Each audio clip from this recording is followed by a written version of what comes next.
Hey there, welcome to the Breakthrough Creative. I am your host, John McDavitt, and this is the place where we talk about the business of art and the art of business. My guest today is fine artist and plein air painter. She paints with knives, which is really, really cool. Her name is Maggie Capettini, and I am excited as she's going to share her creative journey and some of her best practices creatively and in business. And before I hand it off to us, I'm going to ask you, would you take a moment, if you are listening on the podcast, would you please subscribe?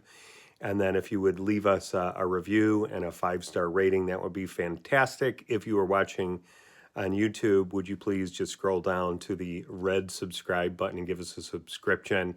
And that is going to help bring more awareness to the show. And please share these episodes with the artists in your life. They're going to be beneficial to them. So thanks so much for your support, and on with the show. I am Maggie Capettini. I am an oil painter. I paint with knives. I am an art educator, and I'm a mom. That's Awesome. basic my basic core identity. Those So things. you have loads of time on your hands, Yeah. right? Well, I am a part-time educator, so that helps. So how did you get to here? Like, what's your story? Where did your interest in art start? I can remember being in kindergarten or first grade and wanting to be an artist when I grew up. I took art classes at park districts. Art at school. Obviously, was lucky to go to a public school that had art all the time. I had a not very good art teacher in high school. It was kind of sad. He was the whole art department, and by the time my youngest sister went through, they had 3 or 4 teachers in the department, and I just read in the Illinois Art Education Association that art department got some kind of award or recognition this year. So I'm like, yes, awesome to see, that progression and change. But I started college as a French major because my dad wanted me to do something marketable, and art was not perceived as marketable. That was what I really wanted to do. But I started as a French major, and I was still taking art classes, but my sophomore year I changed to do an art major, and I did a psychology minor, and I actually started the art therapy program at UIC after earning my bachelor's from Augustana College. And I lasted a month in the art therapy program before realizing it was not the right thing for me. It didn't feel like a fit to do. So I took some time off. I worked temp agency jobs and decided to pursue education. I was a teacher aide at Geneva High School in a self-contained special ed classroom for a year and a half while I went to school at night at Dominican University, and I got my teaching certification and my master's of arts in teaching in 2004. And my first job I got hired at was at a junior high in Skokie. So I taught junior high in Skokie and Oak Lawn for 4 years before becoming a mother. And once my son was born, I stayed home with him. And then I had my daughter 2 years later in 2010. And 2011 was when I started painting. I wasn't really an artist, actually. I mean, I was, but I wasn't, I don't think, until I started painting in about 2011. And partly because I had the passion for art and for making, but I didn't have a vision or like a path that felt like this is my path as an artist. And I took a landscape painting class with Jim Swanson, who is he's a wonderful teacher. He's very enthusiastic about what he does, and he's really good at both painting and teaching. So I've always loved nature. I've loved being outside, and painting landscapes really felt like a good fit. And I spent a lot of time doing it. I took a plein air painting class the next year, painting outside, and I've been painting outside ever since. Pretty more and more, the older my children get, the more I paint outside. um, And at the same time as I was becoming a painter, I also got back into education. I was teaching classes at an art center, and then I started teaching at a Montessori school.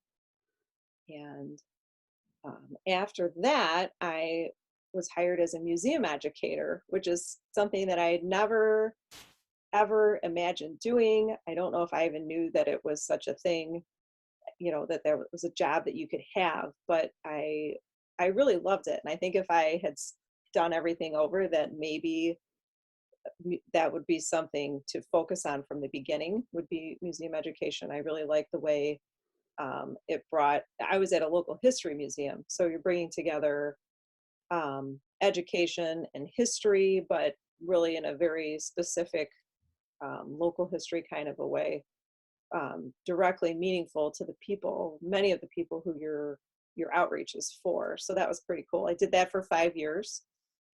And after that, I ended up back in the public school system. So last year and this year, I've been teaching in Downers Grove at a K-6 building, which is really super fun. When I first started teaching, I actually wasn't even certified to teach lower than sixth grade because I thought kindergartners were scary. Like, uh, They wasn't are. sure.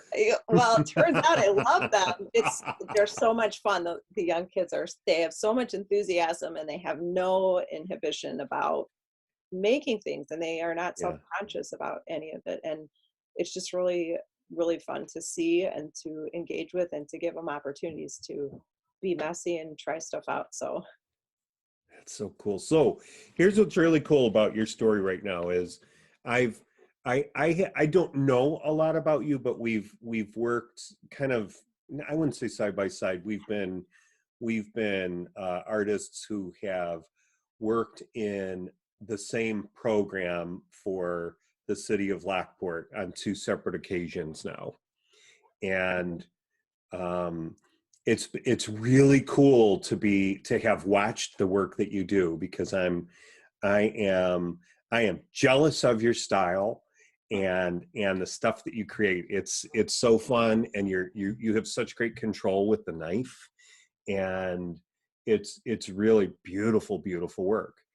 And thank you so you're welcome. And what's really cool is I didn't have any clue about the art therapy background, and then working with special needs students, and then the museum educator part of it. And what that tells me a couple of things about you. It tells me that you you really you care about people knowing and experiencing things, but then there's also like a really empathetic and soft heart for people who are in need, between well, that could be anybody, right? But for much. art therapy, and then for special needs.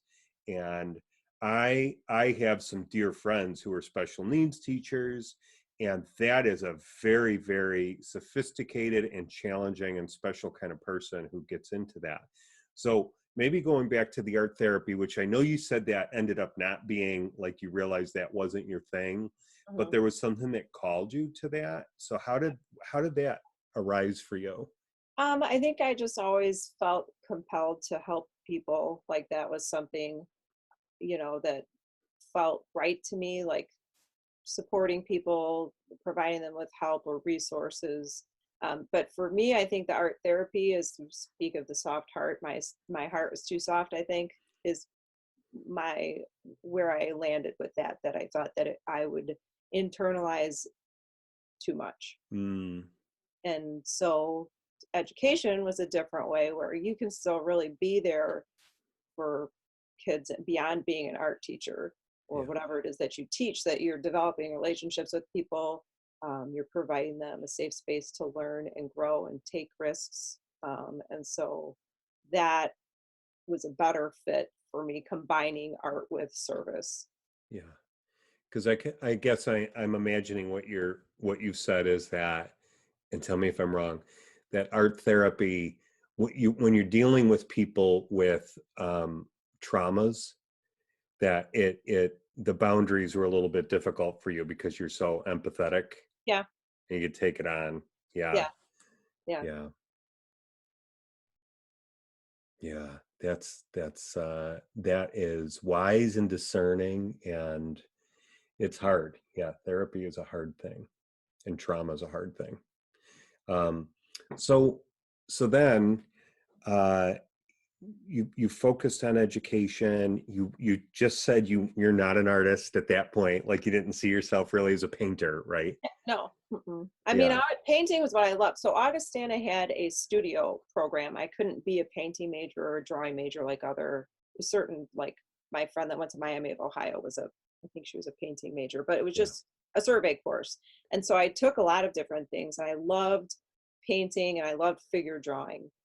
But I really just have always enjoyed any kind of creative. This cabinet behind me is just full of all kinds of art making supplies. So, but to have, like I said, that identity as an artist, I don't know, it seemed like it was something that to have a path or a vision or a clear thing that I wanted to deeply explore, I guess is what it is, instead of, this and that are fun to do, but really what do I want to deeply explore as an artist?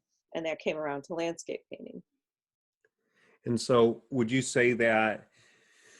And I know when you have kids, because I remember, we had our son, and my wife made a decision to leave work and stay at home. And it's a weird time because you don't have any time or energy, but then you kind of have time Yeah. to do stuff. So it sounds like you I mean, how did you arrive then at taking the plein air courses and kind of heading in that direction? Um, I think that plein air was appealing to me because first of all, because you're out in the environment, in nature, or, there are people who are urban plein air painters, which I'm not really. But the other aspect of it, well, there was a couple of appealing things about it too. A mom of very small children, I could paint a painting in one session and be done. I didn't have to have any of the paints or anything out in the house where the kids were, where the dog was. We had a small house. There was not really anywhere for me to do painting inside in a way that I felt was safe. Um, so we happened to live, you might be familiar with Hadley Valley in Joliet at Route 6 in Gauger. You should go Oh there. no. We haven't Okay. been. We lived in Yeah. the neighborhood across the street. And so I could go, it was so easy to go over there and paint in that environment. As my children got older, my son would get on the bus for kindergarten. I'd take my daughter to preschool. I had 2.5 hours. I would either paint at Hadley Valley, or my daughter went to preschool at Pilcher Park. And obviously that's a beautiful environment as well. So that was how I fit in little pockets of painting time, partly because That's of gorgeous. I just looked it up.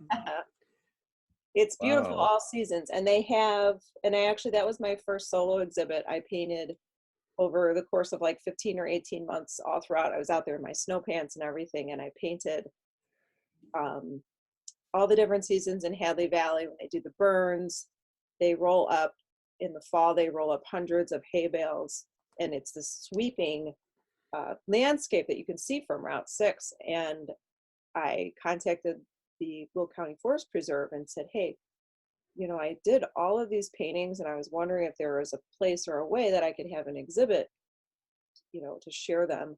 And they were really excited about it. It was an exhibit that ran from April through October, that rotated through all 4 of their visitor centers. So that was really cool. That was a really cool experience to have gone through. A lot of times with a solo exhibit, you kind of envision it and then create the paintings, and then it's planned out from in advance.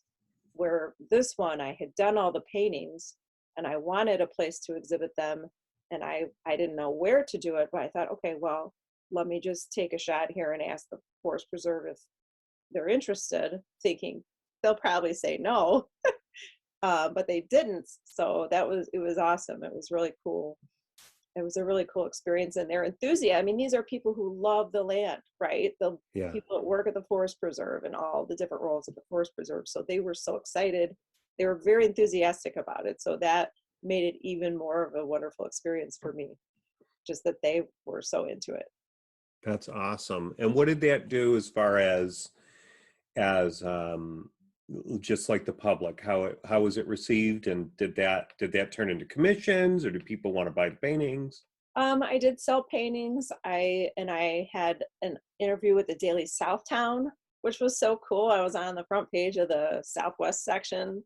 And that's a newspaper that I think really does well to support the arts. I know that I've seen a lot of articles about Lockport's art scene in that paper as well. So so let me tell you how I became a knife painter, because that when I did that exhibit, I was doing all brushwork still.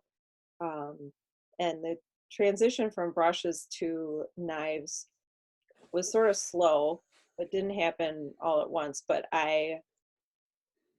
we went on a trip to Michigan one summer, and I packed all of my plein air gear with. I brought my paints, I have a little backpack that has like everything in it, and then my tripod and my easel and everything.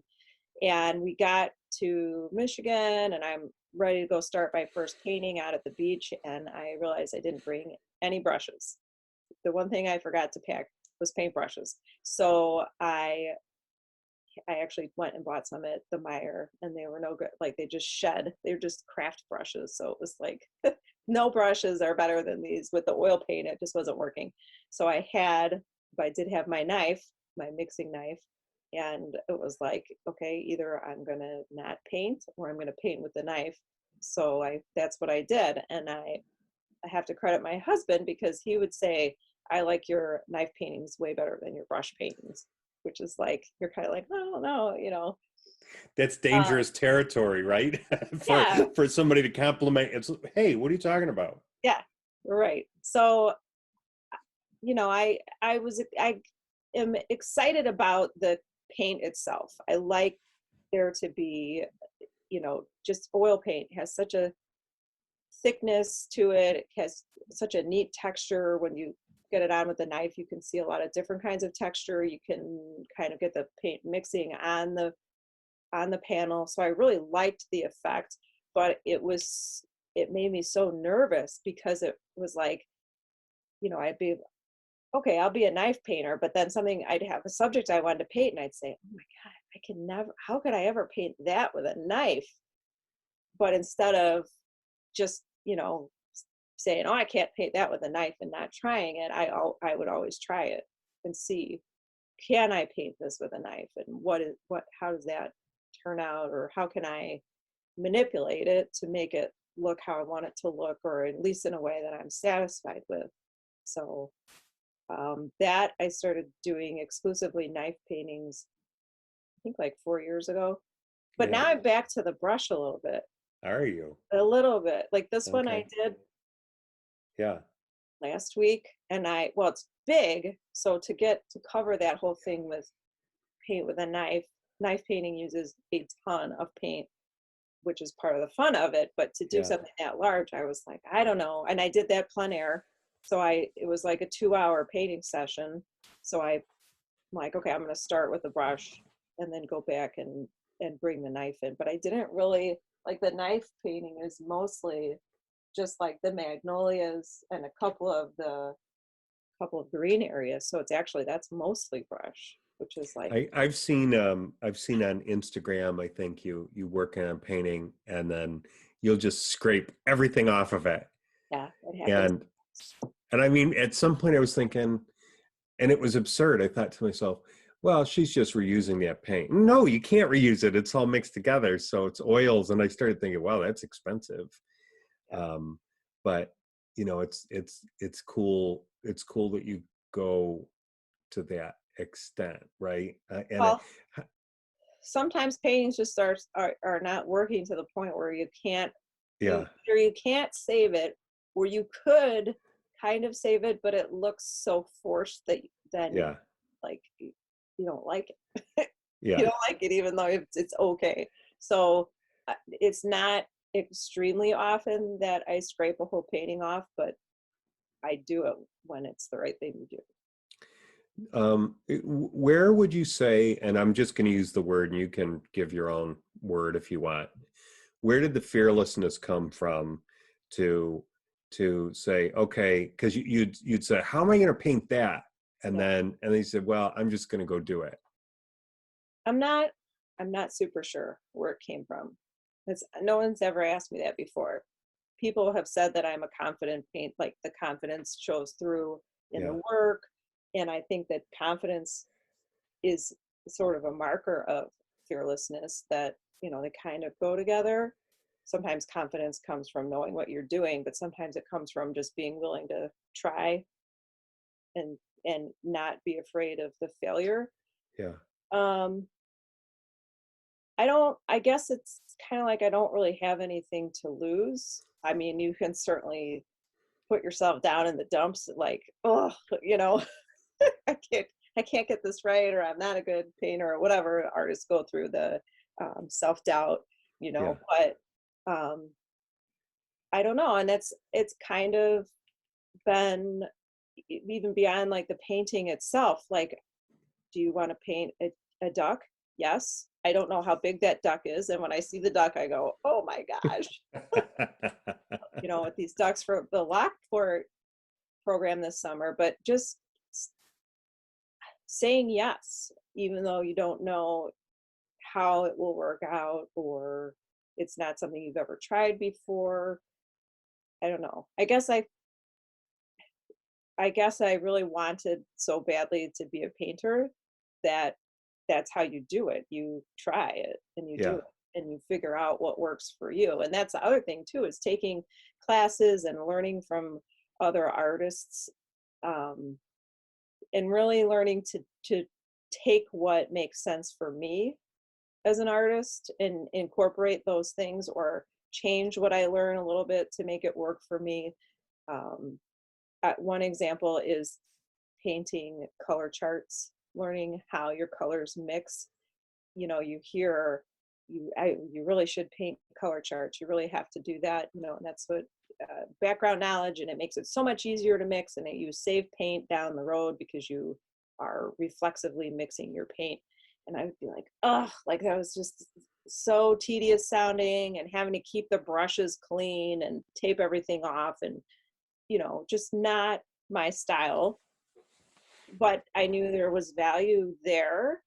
And I don't know why I didn't think of it until one day I said, wait a minute, I don't paint anything with a brush. Why would I paint my color charts with a brush? I'll paint them with a knife. And it was like, there you go. Do it. You just figure out what works for you, and adapt it if you need to. yeah. That's good stuff. I can't stand it when, no matter what it is, a commercial for something pops up, whether it's an art course or, there's courses everywhere now, right? And you'll hear somebody say, this is the only way to do this, or this is the best way. And I kind of go, I don't, maybe, but Yeah. I don't believe it. I Yeah. don't believe it, because there are so many ways to do things. There are. And if everybody did everything the same way, it would be really boring. That's why I tell my art students that we are not a factory. Like, if everybody makes something that comes out the exact same way, that's like a factory. And we Yeah. are not a factory. We are here to see the individual differences and celebrate those, and be excited about how everything is unique. Each person's creation is different. So, yeah. Yeah, I think about the blank wall or the blank canvas, and I'm not one to get too caught up in, oh, what am I going to do? Yeah. Um, and maybe that's because a lot of times it's client work or it's commission work. But when I'm working on my own stuff, I tend to explore and sketch. And then if I fall in love with something, then I'm like, okay, I'll take this off the paper and I'll explore it further. But when I was working on the Downers Grove Library mural on that curved wall, Yeah. and I remember I was standing in front of the wall and I was just about to start. And, so you're at that point where there's nothing on the wall except some white paint. And it's time to put, in my case, I put pencil down first. Man, I was really intimidated by it. And Yeah. I thought, why do I feel this way? And it was something that it was heavy, and I just kind of went, well, okay, I just have to work through it. And then it was fine, but it was just that first day when I start. Yeah. It was very strange. So I don't know if you experienced that in the face of, exploring anyway. I did with the duck for sure. Did you? I Did, did because it was not even white. It was like that odd gray color to begin yeah, with.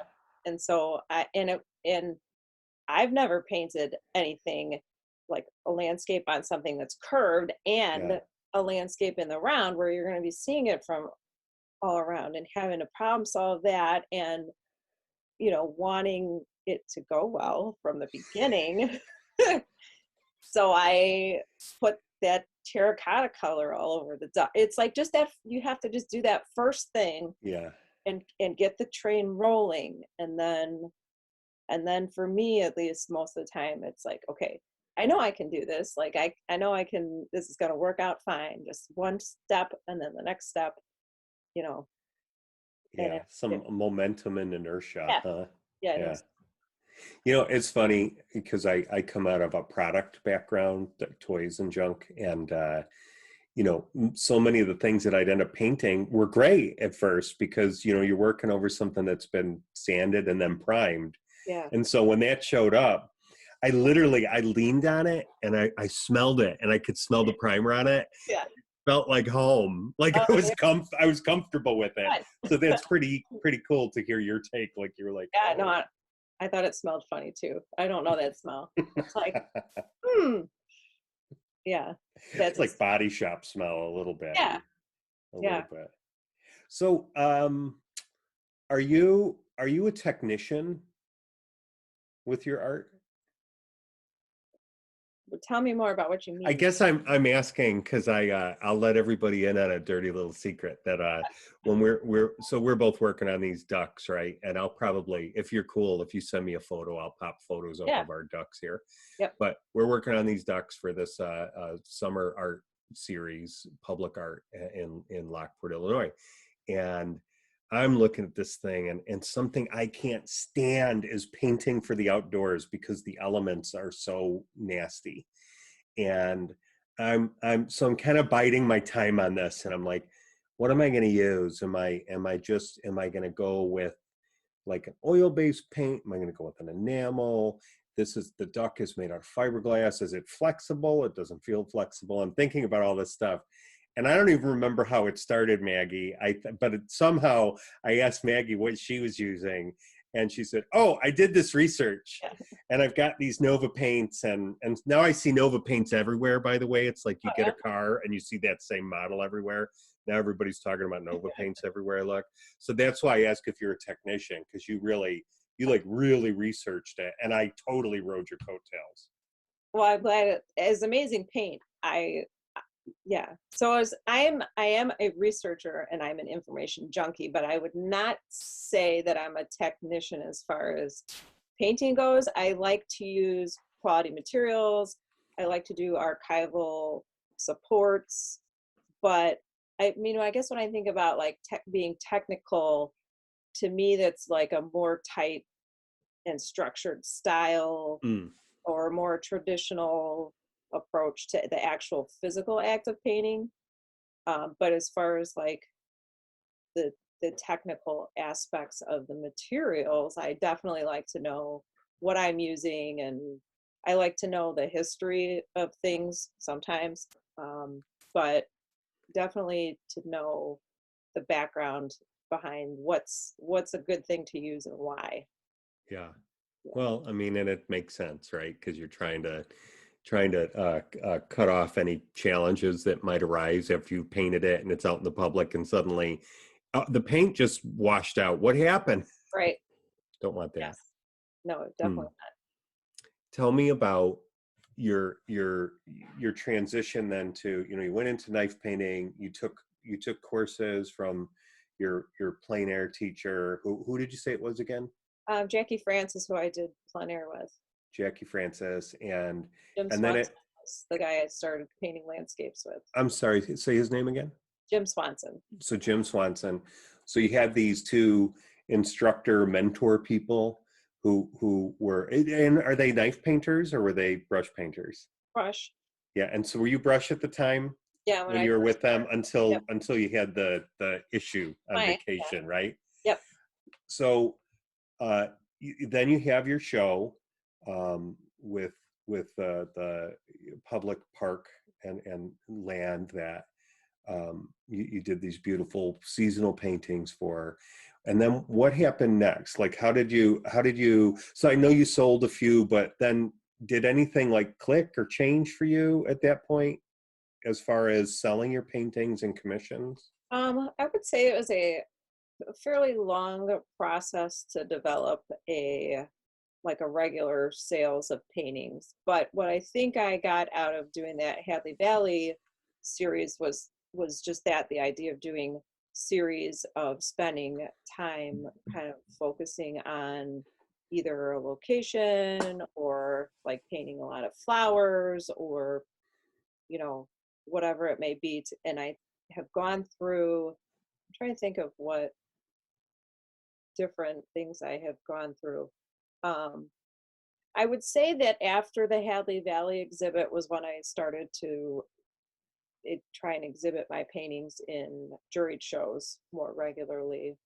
It's kind of a turning point as far as taking myself seriously as a painter, I think, because I had gone through and painted all the paintings and put them together. And I had written a grant for the Illinois Arts Council agency to be able to help support the framing of that Hadley Valley exhibit and the publicity and everything. So it just kind of, it really gave me, it gave me some confidence as far as not just being a hobbyist, but really being a serious artist and putting my work out in the public. So that was a turning point in that sense.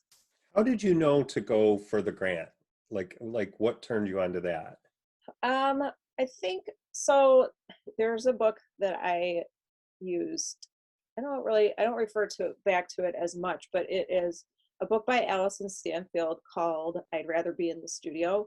And it's like a guidebook for artists for marketing purposes and kind of developing your career as a professional artist. And she just had so many really great bits of advice in like blueprints almost for like if you're going to have your own exhibit. These are things you can think about. And one of the things that she had was take a look at the CV or bio pages of other artists in your area who are at a more progressed stage in their career than you are, and look at what galleries they exhibit at. Look at what kind of things they have on their resumes. And one of the artists that I looked at had a grant from the Illinois Arts Council agency. So I'm like, oh, well, let me look into that and see what that's all about. And I have received 3 grants from them over the years since 2015. And you can do a like a professional development track or a project track. So I've done both the Hadley Valley exhibit, and then I did an exhibit at LaGrange Art League 2 years ago. Those were the project tracks. So like the exhibit was the project. And then I did a professional development one. I took a class, actually a workshop at Palette and Chisel 1 year. So that was cool. That's So it just, awesome. yeah, it really gives you the ability to it kind of have an enrichment with a professional development, that's like an enrichment of your skills, or the opportunity to mount an exhibit maybe when that would be something that, as far as the cost, I mean, there is a cost of framing and publicity and everything, and sometimes a rental of the space. So the grants are really nice to um, sort of help offset those costs from your own pocket. Yeah, I had never, I've been so commercial in so much of my career. I had never considered grants. Yeah. It just wasn't a part of my um, paradigm. I didn't know about it. And That's really cool. And were they substantial in how they helped? Um, yeah, so I can't remember. There's a maximum that you can apply for, and whatever you apply for, you have to have a match, whether it comes from your own pocket or another funding source. So they basically are covering 50% of the costs that you determine yourself. So that's cool. So you kind of figure out what's it going to cost, and then you count your cost and go, can I cover the half of this? And Yeah, then you get the half of it. So right. that's awesome. And then I'm sure you account for your costs somehow and report back to them. And Yep. then Yep. and There's a, then yep. and then is it yours to then sell at the end of it if you're interested? Or The art that you make for the yeah, like would you have to, if you sold a painting that say was funded, the frames or whatever, would you have to give it back no, financially, or it's just you're no, good, you can go it's and sell now? yep. Okay, that's really cool. Um, and I'm fascinated by the fine art aspect of business because it's it's different in so many ways, because the a lot of the work that I do is um, it's compelled by, we're going to pay you to do this because it's an investment in us churning out a product later. And I don't make it sound very sexy, right? It's like, it's not as cold as all that. Yeah, And some of the products are really cool and some are not, and some yeah, are just like, okay, got this widget to knock out. But fine art, I've always thought, and I could be totally wrong, right? But my thing with fine art has been, it's still a business. It's just artists are typically creating something that they are their product. Their vision is their product. yeah, Although it can be impacted by a commission, right? Will you make these purple or what? Right? yeah, Yeah. yeah. And I mean, that's an interesting thing too. And for me, I am not trying to make paintings that sell. You know what I mean? Like my truest reason for making the painting is because it's selfish, as you said earlier for the podcast. Like it's because I get something out of it. I get, Yeah. it's exciting to create the colors. It's exciting to put the paint down and to have that texture and to have the finished piece. And there are styles of painting that are desirable, maybe more desirable, or that are more like commercial in the sense of fine art, in that like this is what a painting that goes into this gallery looks like, or that gallery. And I'm not, I don't do that. I paint what I love, and if someone else loves it enough to take it into their own home and collection, then that's really amazing to me. It's Yeah. an Do you work with an agent at all, or is it all just your no, website and kind of yep, as people see things? yep, just on my website. And I've been, sold a fair amount at juried exhibits that I've been in the last couple years. There's one in Minnesota, one in Rock Island or Davenport, I guess, but just um, so that's been kind of neat. That's something that in the past I would get into the exhibit, but not necessarily sell my work or get an award. And that sort of picked up pre-COVID, sort of was picking up a little bit. So now it's Yeah. like getting on the other side of that hump. Um, I've done a couple art fairs. This year I wasn't totally sure about it. But I did sign up to do the Fox River Arts Ramble, which is June 5th. So we just kind of get back out there a little bit and see how it goes. So And that looks like it's going to be a go at this point, right? yeah, it seems like it. Yeah. A lot, Good. a lot of the art fairs seem like they're going forward, at least right at this point. Yeah. Is that in Batavia or Geneva, or where's that going to be at? So that actually goes up and down the Fox River. I think it's from Aurora to St. Charles. I'm not Okay. sure if it goes further north and south than that, but On like whatever the weekend is, it goes all the way up and down. yeah, it's just one day this year. So Yeah. last year it didn't happen, and the year before, I think it was the year before, it was we got 4 inches of snow. It was April. like 14th or something, and I was doing a plein air painting demonstration Yeah. on the Sunday, and it snowed like 4 inches. So I stood inside the little shop, and I was painting the King County Courthouse in Geneva. So that was so that may be why it's now in June this year, Yeah. because you just never know. Yeah. Yeah. June is a better, there's not snow in Chicago in June. No, If it is, the earth has gone off its axis. So yeah, it's just as well. yeah, Okay. So I would you say that like do you make like is it a small portion of your income then is off of fine art and it's kind of like something you're just kind of rumbling along on? yeah. Well, I don't know. You- I every year I have a higher income Yeah. from it, and it's painting sales. I teach through LaGrange Art League. I've been teaching um, special programs, like I'm giving a history of plein air painting and a demonstration this Thursday coming up April 22nd. So just little here Yeah. and there things. Um, but I think last year I made almost as much from my painting as I did from my part-time teaching job. So I got that going for me. That's awesome. And but like just in small increments of increase every year. Yeah. It's not like have always been profitable, and I myself, well, I could support myself with my teaching and my painting. I probably couldn't support my family of four. Yeah. Well, But overnight successes are usually a long time in the making, yeah, right? well, interesting. Yeah, You got to keep showing up and showing up and showing well, up. yeah, that's true. And lucky for me, it's fun to show up for painting. Yeah.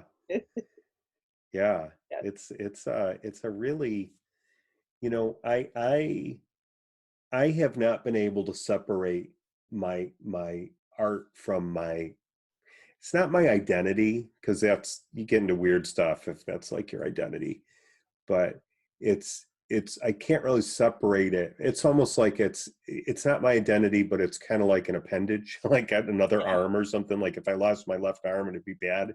yeah, And it's such a wonderful muscle to exercise, that part of you that's creative and then to be able to you know create cool things but then be invited to create cool things yeah, or that's a real cool corner to turn. yeah, yeah, I agree. Yeah. And how well, I guess I don't have a question after making quite that pronouncement. But um, I remember when I met you the first time, we were in Lockport. We were up on the third floor of the historic Gaylord building in Lockport, and all the artists were there, or a majority of the artists were there. And there was artwork all around the inside of this gallery space. And there was a lot of interesting work there. And then I saw one of your knife paintings, and it was that winter scene of it was a pathway or a road. The canal. Yeah. Oh, that was the canal. Yeah, Okay. And I was like, man, whoever that is, they can paint. Like that was I was just in love with it. And uh I can't remember if we actually I think we met there because I kind of sought you out and I'm pretty forward and I probably scared you because I was like, yeah, hey, it's really yeah, you don't get scared. But I was like, hey, this is awesome. And I don't remember though beyond that. And so I kind of watched the work that you were doing throughout because you had all these doors that you were yeah, painting, all these different doors. And anyway, that's kind of my clunky segue into this public art event that occurred in Lockport, and it was called Unlock: Merging Art and Industry, and it was, and correct me if I'm missing anything, but it was um, a summer art event in the city for the city. They had a term, so it kind of went from May to, I want to say, August or September, early September, and they had a call for artists, and there was nothing specific as far as the medium that the artist would use, except they wanted it to refer to the history and the industry of Lockport, and have an interactive element to it for the public, with the public. And I'm curious, like, how did that come to your attention, Hmm. and how did you, like, what was your pitch? Yeah. So I think probably I saw it posted by John Lustig. I believe that he shared the call on Facebook just as a general push. And so I said, why not? Let's give this a try and see. And it really kind of fit with where I was at that time, because I was working as a museum educator in a local history museum in West Chicago, and I had a good amount of knowledge of the time period shortly after Lockport was founded, just because of West Chicago was founded in 1849, and it came, with the railroad coming through. And so I was already like interested. I said I'm an information junkie. Like I was really interested in just in general, the development of the Chicago region is really interesting, I think, and from a historical perspective, connected to transportation in particular. And so, Lockport being a canal town, and that was the first major transportation of goods in the area. I really felt like, okay, that's cool. What can I learn about Lockport? How can I take that history and the art and put them together? As far as the programming goes, I think that I had a few different ideas that I submitted. Like, I kind of feel like it wasn't really clear about, like, it was open ended, like you said, right? So I was like, well, I don't really know what they're looking for, but I've got this idea and that idea and that idea, and submitted it. And then they were kind of like, well, pick whichever one you want. It's like, I don't know which one, but I ended up choosing one of the things that I love about Lockport, and that has been even more enhanced. I can't believe how much has progressed in a positive way, even since 2018, Yeah. because my project focused on the architecture on State Street, and that those old buildings with all of the Victorian fancy, cornices and everything else, that I feel like a lot of times people just go through their daily life and don't look around. And so I wanted to call attention to the fact that, like, look at these amazing buildings here. Or if you've never heard of Lockport, you really should go, because they have these amazing buildings. They have this rich history. And so my idea was to have a scavenger hunt where you would have to figure out I painted doors and windows, or like portions of these buildings, and you'd have to figure out which building is it. And I made like a little pamphlet that had the picture of the painting, and then there was little rhyming couplet clues that were historically connected, like the building, Mama Onesta's building was a livery, and so there was like some kind of a little poem about it, talked about how it used to be a livery, but now you can have lasagna. I don't, that's not much more poetic than that, but I just really had a lot of fun with like weaving it all together. And then the prize was, you could, once you did the whole scavenger hunt, you found out which address each of the buildings was, you put it in for a raffle to win one of the paintings. So it was fun. It was really fun to come up with the concept and put it all together. Yeah, it was a really good one. And I loved all your paintings. Thanks. Um, yeah, that was really neat. Uh, I like that you looked at the whole project before, ahead of time, and you said, well, I'm going to put three different presentations together for them, three different options. And I mean, how much time did that take you to do? I don't know. My brain is like always turning stuff Yeah. around. I don't know. Um, I think part of it was I wasn't really sure what kind of public programming they were looking for either. Like one of the ideas I had was this inspired by something that I had found and tried at the museum in West Chicago, which is called drawing on history. So it was like you're actually drawing, but it has a historical context.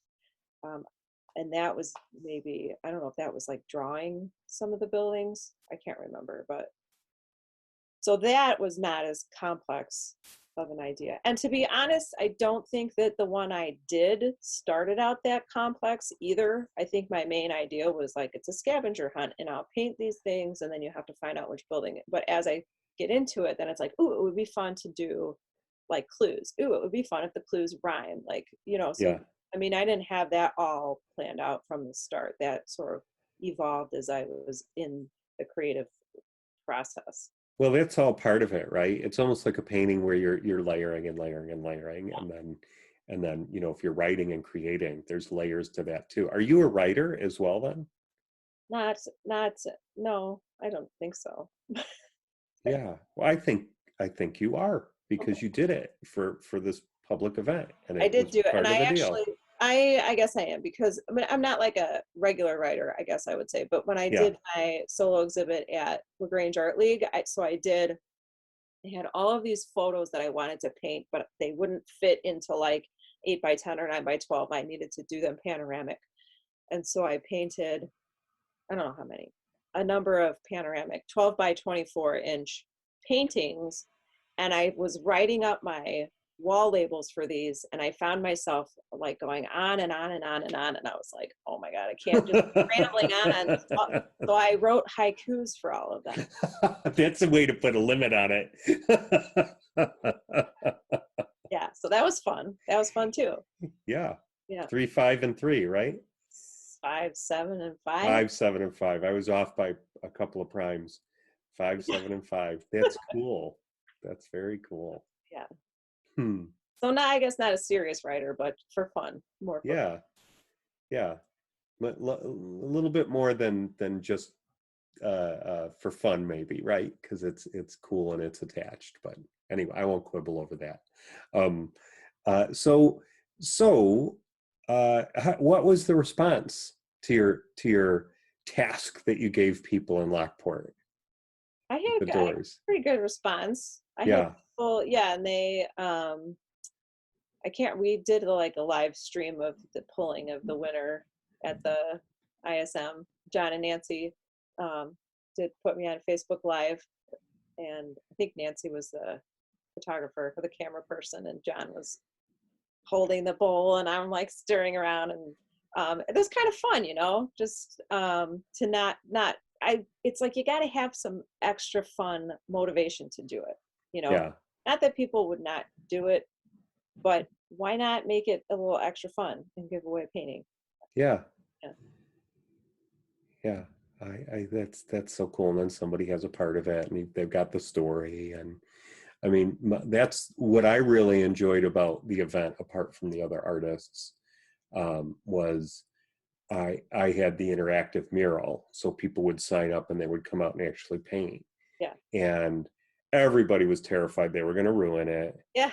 and no, you're not going to ruin it. And then I would have people who had never really painted before, and I would just show them how to hold the brush. Kids, you don't have to show as much, like you said, it's kind of unabashed, and Yeah. as they approach the teen years and a little older, they're a little bit more self-aware, and that can be a drawback for people. But to be with an adult and you know allow, and they're invited in to paint, and I at points would just, if it was going well and they were happy, I'd say, I'm going to step back. I want to get a better perspective on the painting. And I'd step back, 15, 20 feet and just leave them. Yeah. And that was fun. That was fun to do. Yeah. Art is really fun, isn't it? Yeah, it is. What a cool experience for those people too. Yeah, I think so. For the majority, I think they had a good time. There's one little boy who would come in frequently after school, and he had painted on the mural at one point, And one day I was just sitting there kind of looking at it, because that's what I'll do. I'll pull a chair up and I'll sit and look for a little while. And he pulled his chair up next to mine and he said, "We did a really good job on this." And I said, "Yeah, we did." Yeah. Fun. But yeah, I guess art is fun, except when it's not, right? Like when Yeah. you're scraping all this, it's not, I had a day like that the other day where I was just sketching. Yeah. I'm like, I can't draw. It's just not, today's not the day. So It's I'm not. weird. Yeah, it's weird when that happens. It's Yeah. interesting too, because, and that's something that we talked about in the adult class that I teach, is like, how do you get past that when that happens? Or how do you, and I've had days where, I mean, you don't always push past it, but some Right. days where it's like, you actually have to like force yourself to start. And the more that you do it, the more you realize that once you start, it's gonna be good. Or it's gonna, you're gonna be glad that you did, I guess, most Mm-hmm. of the time. But just knowing that, like, well, I kind of feel like painting, but I don't really have anything that seems interesting to paint, or whatever. Just saying, picking something, no matter what it is, and just try, like, keeping up the consistency of being creative, because it's so easy to like it's got to be like exercise, right? Yeah. I do exercise, but I'm not like, I have to have a routine. So Yep. creativity is the same way, though, because if you let those days pass and pass, it becomes harder, I think, to go back and get back on the horse. Right. Chuck Close is one of my favorite artists, and I love his phrase, or his philosophy. A quote, I guess, is proper, of his is, some people wait around for inspiration, the rest of us get to work. Yeah, you got And it's like, here's a dude who's quadriplegic, and he's like, I just got to get to work. I there's lots of days I don't feel like working, but you just do it. What do you do on the days where, how do you recognize that it's one of those days where you just got to go, I can't push through it today? like today. today Today I was gonna go out. I'm gonna go out. My plan is to go out once a week and paint one that big at the Arboretum. And I had Hmm. all like, okay, I know where I'm going. The weather was looking great. I made my timed entry Mm, reservation, and then and then I look at the radar this morning, and it's like rain until yeah. 1 o'clock. So then it was like, I could paint, like I have the time to paint, but I don't really know what like I just, I just wasn't feeling it. And so what I did instead was I photographed paintings. Like, I still did something related and supportive of, the bigger picture, but today was a day that I definitely had the time. I definitely have the paint. I wasn't a day to force myself. So what's next for you? What you Well, working on? I was supposed to have an exhibit at the Woodstock Opera House last October. Yeah. Everyone knows it's because of COVID, it didn't happen. Right. But they bumped me till this October. So I'm looking at writing another grant, see if I can, get, the timing is going to be a little closer, because the grant cycle opens in July and my exhibit is in October. So I have my little sticky note up there to remember to check in on that. But it's going to be interesting, because this is an exhibit where I haven't painted, well, I haven't painted paintings specifically for the exhibit. I have, tons of paintings. And so going through those paintings and like curating the exhibit for myself, I think is going to be an interesting experience. I'm thinking that these larger paintings, that I was kind of thinking that those could be a part of this exhibit as well. So just kind of seeing if they are, then they would be kind of the focal point. And most of my other paintings are smaller, like 8x10, 9x12. And how do I fit all that together? And so I think this will be the first time that I'm really hanging a solo exhibit where I'm truly curating, in the sense of pulling from like all of my work. So Maggie, as we're getting ready to wrap up this episode, what would be your kind of parting words of wisdom for any artist out there who's like, oh, I want to do what Maggie's doing, and I'm not quite sure of what to do. I would say to look around for what opportunities there are. Don't be afraid to put yourself out there, to ask, for example, with my forest preserve paintings, I had all of those paintings. It was just a simple question. I was terrified to ask it because, you figure, oh, they're just going to tell me no. Maybe they will. But it's not the end of the world. But sometimes they say yes. And so you just have to put yourself out there, be willing to try things. And when you're given opportunities, say yes, and then figure out how to make it happen. Oh, that's so good. What is it that's so frightening about no, about being told no? I don't know. Well, with artists, we're being vulnerable and Yeah, putting ourselves out there in a creative way. And that, so it's, as you said, it's like your appendage. right. And, and so then, it has a different impact when someone says no. Yeah, yeah. It's almost like asking somebody out, right? And then they Yeah, say no. kind It's of is. like, ow. It's kind of funny that it makes me think of the first time that I went and did plein air painting on my own, not in class, was Yeah. at the beach in Michigan, and I felt like a sixth grader going to my first dance. Like seriously, I was like, oh my god, are people gonna look at me funny? Is somebody gonna, like, here I am with this clunky easel and all these paints, and there's nobody else at the beach painting, and yeah, just that awkward. There's definitely a lot of awkward feelings an artist. Yeah. Well, especially when you're growing, right? Yeah, Especially early on, because you're kind of trying on the whole art thing. It's like, I'm an artist, yeah, and who are you to say you're an I artist? And know. it's like, well, look at my drawings. Are they good? Yeah. That was another interesting question I would get. People would say, "Well, are you a professional artist?" And I was, Oh, I don't, so I was talking to my mom about that one day, and she's like, "Well, why don't you ask them what they think that means? What yeah. does it mean to you to be a professional artist?" And then I can answer if I Right. am or not. But I think then I think about it like, professionals of any ilk are, um, practicing what Right. their domain is, and they are doing professional development regularly. And Yeah. I think what people really want to know is this: do you make money from your art? I think that's really Right. what they're trying to ask a lot of the time, but I think there's more to it than just that. So it was an interesting question that Yeah. I don't feel like I get it so much anymore, but early on I was getting it a lot. I was like, I don't know how to answer that. Maybe if somebody asks again, you just tell them, no, but I'm rich. And you really, and they'll be like, what is, I don't know what I just got the answer for. So if people want to learn more about you or reach you, like where can they find you?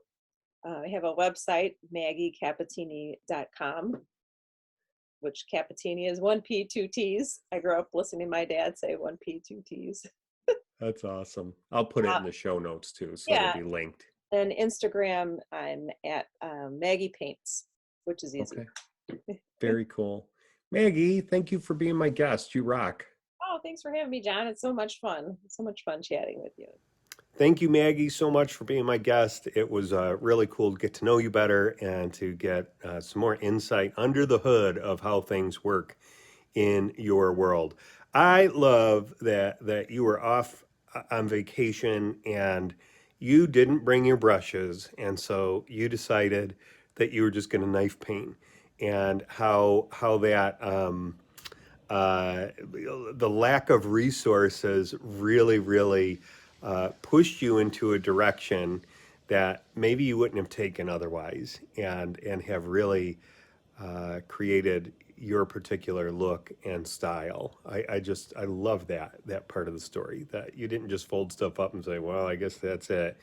And I love too that when you were making submittals to this fine art event a couple of years ago that we were actually going to meet at, that you didn't just submit one, you submitted three.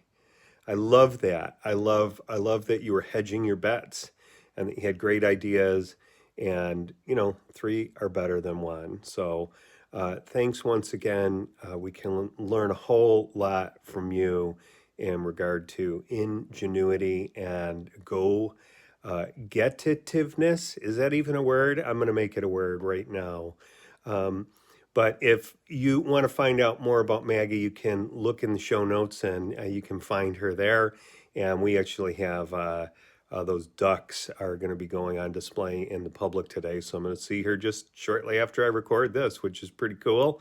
And for those of you who are creatives looking to make a living from your art, I hope that you get busy about the business of making something cool, taking that next step forward, whether it is creatively, whether it is some kind of business practice you're working on or some system that you're setting up, and that you will start to make a living from what it is that you do, or keep on making that living, and maybe you're forging into some new territory. I'll see you next week. Have a great one. Cheers.